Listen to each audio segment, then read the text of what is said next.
തിരുവനന്തപുരത്ത് വാഹനാപകടത്തിൽ പരുക്കേറ്റ ആളെ മുറിക്കുള്ളിൽ പൂട്ടിയിട്ട് ഇടിച്ചിട്ട വാഹനത്തിൽ വന്നവർ കടന്നുകളഞ്ഞു. അപകടം പറ്റിയ ആൾ റൂമിനുള്ളിൽ കിടന്നു മരിച്ചു.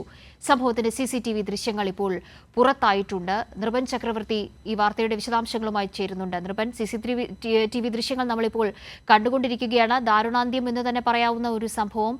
ആരാണ് മരിച്ചയാൾ? കാവ്യ, വളരെ ദാരുണമായ സംഭവമാണ്. കഴിഞ്ഞ 7-ാം തീയതിയാണ് ഈ സംഭവം നടന്നത്. വെള്ളറട പഞ്ചായത്തിലെ ചൂണ്ടിക്കൽ ജംഗ്ഷൻ അടുത്തുള്ള കലുങ്കുനട എന്ന പ്രദേശത്ത് 7-ാം തീയതി രാത്രിയോടുകൂടി ഒരു വാഹനം ഒരാളെ ഇടിച്ച് തെറിപ്പിക്കുന്നു. ആ ഇടിച്ച് തെറിപ്പിച്ച വാഹനം തന്നെ ഇയാളെ വീട്ടിന് ഉള്ളിൽ അകത്തേക്ക് ഇട്ട ശേഷം ആ വീട് പുറത്തു നിന്ന് പൂട്ടി കടന്നു കളഞ്ഞു. അതിലാണ് ദുരൂഹതയുള്ളത്. വാഹനം ഇടിച്ച് റോഡിൽ നിർത്താതെ പോയ സംഭവങ്ങൾ ഉണ്ടായിട്ടുണ്ട്. പക്ഷേ ഇടിച്ചയാളെ അതേ വീട്ടിനുള്ളിലകത്താക്കി പൂട്ടി താക്കോലും എടുത്ത് പോയത് എന്തിനാണ് എന്നതാണ് ദുരൂഹമായി തുടരുന്നത്. കലുങ്കുനട സ്വദേശി സുരേഷ്, ഇദ്ദേഹത്തിന് 52 വയസ്സാണ് ഉള്ളത്. അവിടെ തന്നെയാണ്, റോഡരികിലാണ് ഇയാളുടെ വീട്.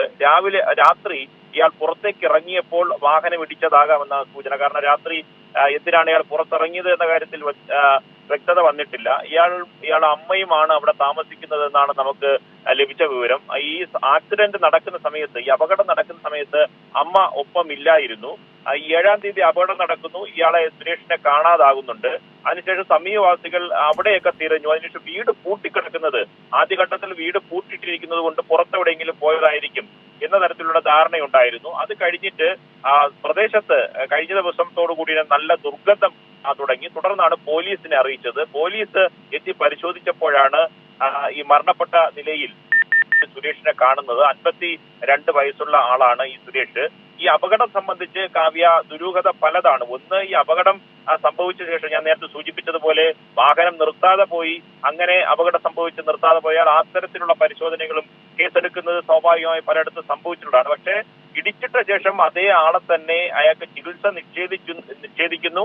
അയാളെ ആശുപത്രിയിൽ കൊണ്ടുപോകാതെ അയാളെ വീട്ടിനുള്ളിൽ അകത്തിട്ട ശേഷം മുറി കൂട്ടി കടന്നു കളയുന്നു. അതിലെന്തെങ്കിലും ദുരൂഹത ഉണ്ടോ, എന്തെങ്കിലും തരത്തിലുള്ള മുൻവൈരാഗ്യമോ എന്തെങ്കിലും ആണോ എന്നതാണ് പരിശോധിക്കുന്നത്. CCTV ദൃശ്യങ്ങളുടെ ആദ്യം വാഹനം ഇടിച്ച സ്ഥലത്തുള്ള ദൃശ്യങ്ങളാണ് ഈ ഘട്ടത്തിൽ പോലീസിന് ലഭിച്ചത്.